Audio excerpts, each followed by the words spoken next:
What's good, YouTube? It's your boy being bad, man, with another reaction. They got the story of Cameron Terrell, Rollin 90s Crip. Somebody tell me the reality is. Let's get right.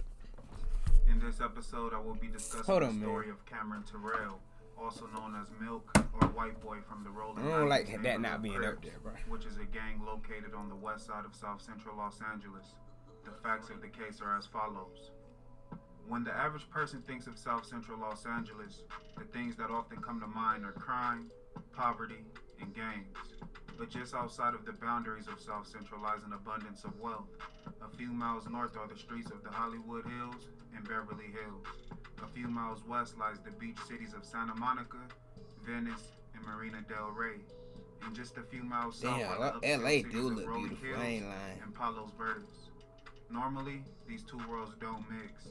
But in 2017, a young man named Cameron Terrell made national headlines when he crossed that boundary and stepped into the Rollin 90. Shout out y'all for 1,000. Rollin 90? I thought it was Rollin 60.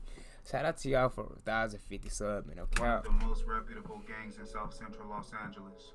Palos Verdes is an upscale city filled with cliffside homes, top-rated schools, golf courses, and country clubs. Cameron Terrell was raised here. His mother, Deborah Terrell, is an interior designer with a list of wealthy clients. His father, Donald Wayne Terrell, is president of New and Improved Media, a media consulting company based in El Segundo, California.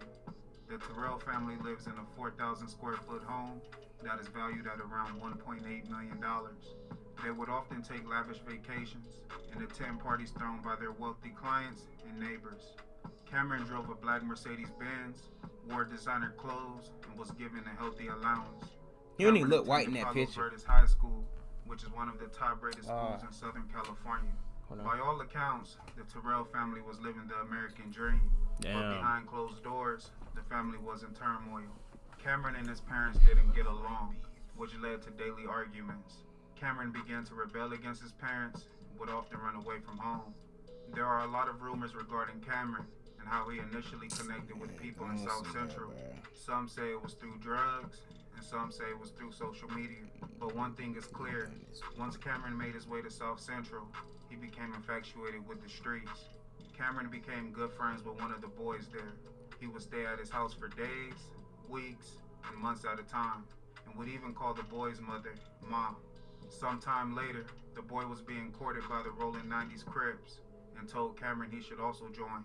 Cameron jumped at the opportunity, and shortly afterwards, the two boys were initiated into the gang at Jesse Owens Park, which is a stronghold of the Rollin 90s. Niggas be getting on my nerves in the comments. Good friends with one of the boys there, who connected with people in South Central. Some say it was through drugs, and some say it was through social media. But one thing is clear, once Cameron made his way to South Central, he became infatuated with the streets. Cameron became good friends with one of the boys there. He would stay at his house for days, weeks, and months at a time. And would even call the boy's mother, Mom. Sometime later, the boy was being courted by the Rollin 90s Crips and told Cameron he should also join. Cameron jumped at the opportunity, and shortly afterwards, the two boys were initiated into the gang at Jesse Owens Park, which is a stronghold of the Rollin 90s. Cameron dove headfirst into the gang life. He was given the nicknames Milk, White Boy, and Bright Eyes. He would get clothing made with his gang and nickname in large letters. He even got a tattoo of the Washington Nationals logo on his chest, which is a logo the Rollin 90s adopted to represent Western Avenue, a street that stretches through the heart of their territory. It's safe to say that Cameron adapted to the gang lifestyle as the years went on.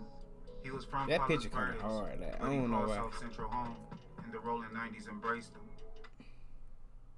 It's been said that Cameron was no stranger to crime, and he indulged in everything the gang lifestyle had to offer. Things like drugs, robbery, and murder.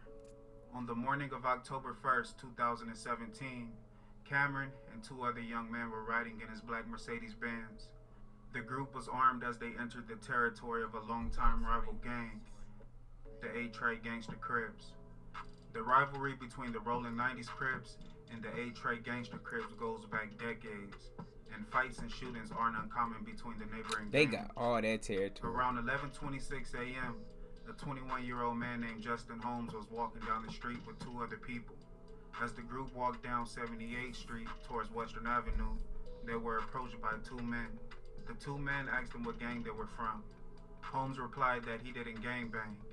One of the men pulled out a chrome revolver from his sweater and began to open fire. Nigga, for what? Holmes was shot as the two people with him ran away. The suspects ran to a waiting black sedan and fled down an alley near Western Avenue. The two people that were walking with Holmes ran to a nearby store and called for help. They then returned to the scene of the shooting and stayed with Holmes until help arrived. Holmes was taken to the hospital and pronounced dead at 12:02 p.m. The autopsy would later show that he was shot twice, including a fatal shot to the back.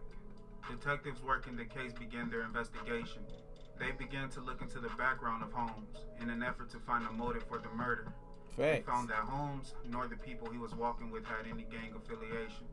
Holmes was a college student and had a job working for U-Haul. He had a day off from work and decided to hang with some friends. One of the people with Holmes during the shooting picked out the gunman from a photographic lineup. The shooter was a 16-year-old gang member. What?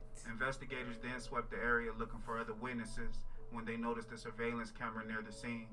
They contacted the owner and asked for the camera footage. Upon reviewing the video, detectives saw the two suspects get into a waiting black Mercedes-Benz and speed off. Immediately, Cameron became a prime suspect. Police knew Cameron due to interactions at Jesse Owens Park in early 2017 and knew he drove a black Mercedes-Benz. Detectives interviewed Cameron about the murder. He admitted to driving the car at the time. Cameron was arrested on October 12th and his bail was set at $5 million. Damn. The two young men that were with Cameron were also arrested on October 12th. When the police searched the home of the shooter, they found a chrome .38 special revolver. He would later admit to shooting Holmes. The names of Cameron's accomplices weren't released because they were both minors at the time of the murder. The names of Cameron's accomplices weren't released because they were both minors at the time of the murder. Whereas Cameron was 18 years old and legally an adult at the time of the murder. Cameron and his two co-defendants were charged with 1 count of premeditated murder and 2 counts of attempted murder with gang enhancements. The news of a wealthy white teen playing a part in the murder of an innocent black man in South Central quickly made... Wait, did he drive or was he the shooter, bruh? The police searched the home of the shooter. They found a chrome .38 and his bail was set at $5 million at the time. Detectives interviewed Cameron about the murder. He admitted to driving the car at the time. He was a driver. Cameron was arrested on October 12th and his bail was set at $5 million. The two young men that were with Cameron were also arrested on October 12th. Oh, okay, it was. Alright, so he was a driver. Shooter, they found a chrome .38 special revolver. He would later admit to shooting Holmes. The names of Cameron's accomplices weren't released because they were both minors at the time of the murder. Whereas Cameron was 18 years old and legally an adult at the time of the murder. Cameron and his two co-defendants were charged with 1 count of premeditated murder and 2 counts of attempted murder with gang enhancements. The news of a wealthy white teen playing a part in the murder of an innocent black man in South Central quickly made national headlines. Damn, bro. People wondered, how did this happen and what would be the outcome? So niggas was just shooting niggas for nothing. A week, but was released when his family posted $500,000 on the $5 million bond. Cameron's two accomplices remained I did see some of the comments saying, imagine being a millionaire and wanting to be in a gang or some shit. Cameron's family was shunned by their Palos Verdes community. Clients stopped doing business with his family, and students, parents, and staff at Palos Verdes High School did not want Cameron to continue his senior year at the school, stating that they felt unsafe and uncomfortable with him attending. The school and the Terrell family agreed to let Cameron complete his studies off campus. Cameron pled not guilty to all charges, and his trial began on July 3rd, 2018. Cameron was represented by an attorney named Javon Blacknell. Blacknell told the court that Cameron was a good kid from a good home, and the case was a result of blatant overcharging. He went on to say that Cameron didn't know the two men were armed when they entered his vehicle, and when he drove into rival gang territory, he thought the two men got out of the car to go tag a wall. Blacknell said that Cameron wouldn't have used his dad's car if he was planning to kill someone. He was shocked when he heard the gunfire. He stated that Cameron sped away as a matter of survival and not in an attempt to flee the scene of a crime. The prosecution painted Cameron as a wolf in sheep's clothing. They presented a stack of evidence in hopes of proving Cameron as an active member of the Rollin 90s and a willing participant in the murder of Justin Holmes. The evidence against Cameron... That do not look like him. Like that picture look different. Milk in light blue letters, which was found in his Mercedes-Benz. Pictures and videos of Cameron with known gang members wearing gang colors and throwing up gang signs. A Washington Nationals logo tattoo on Cameron's chest, which is meant to represent Western Avenue, a street that stretches through Rollin 90s territory. Other evidence included scenes from a music video called the NH Anthem. The NH Anthem is a song featuring rappers from various gangs under the neighborhood Crip umbrella. The rappers diss rival gangs and showed their allegiance to the neighborhood Crips, hence the title NH Anthem. Hold on. Cameron can be spotted in multiple scenes of the video, amongst a sea of gang members, sporting a light blue bandana around his neck. The prosecution went on to explain that Cameron would have earned status among the Rollin 90s if he ventured into A-Tray gangster Crip territory and killed a rival gang member. The prosecution also showed a video that was taken by Cameron of gang members kicking over the candles at Justin Holmes Memorial. Javon Blacknell stated that Cameron was living a fantasy, and he was unaware of the real-life consequences of his choices. He went on to say that Cameron was influenced by music and movies. When asked about the tattoo on Cameron's chest, Blacknell said Cameron got the tattoo because Kevin Durant has one, and Durant is his favorite basketball player. Blacknell called character witnesses to testify on Cameron's behalf. That's how it did. All of them said they didn't think he would murder another human being. Jurors deliberated for nearly a week before reaching a verdict. Somebody tell me if he killed him or not, because I'm hearing he killed him, bro. What's going on? Cameron Terrell, But not he guilty didn't. on all charges. Cameron spoke to the press after the verdict. I say rest in peace, Justin Holmes. He shouldn't have died that day, and I pray for his family every night. This been weighing on me every single day of my life. I don't have to explain myself to anyone. God knows what really happened that day, and God knows what was in my head that day. The verdict caused national outrage and sparked conversations about white privilege and classism. Damn. A lot of people compared Cameron's case to the case of Ethan Couch. Ethan Couch was 16 years old when he decided to drive drunk. Ethan lost control of the vehicle and killed 4 people. During the trial, Ethan's lawyer argued that because the Couch family is so well off, Ethan never had to suffer consequences for his actions, so he didn't understand right from wrong. The attorney went on to say that Ethan suffered from a condition called affluenza. Ethan received 10 years of probation.